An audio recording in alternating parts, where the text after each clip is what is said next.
China is rebuilding the Great Wall. However, no longer do they need to build with stones, mortar, sand, and rubble designed to stop the enemy hordes. Nowadays, they build with trees.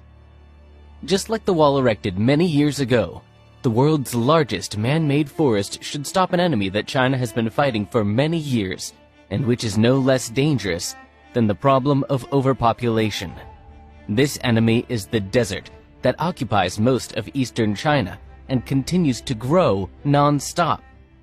Although China has an area comparable to that of the United States, only 12% of it is arable land.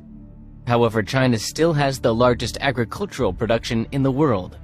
All the usable land is farmed intensively, and the government has invested heavily into both increasing yields and conserving the area. It is incredible that such a populous country managed to become self-sufficient in terms of food supply.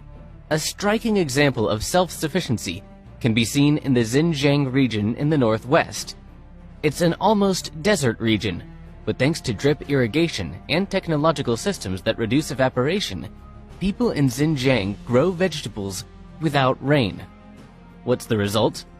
Tomatoes, garlic, onions, watermelons, melons, and much more have received international recognition and can compete in taste with fruits grown in southern Italy.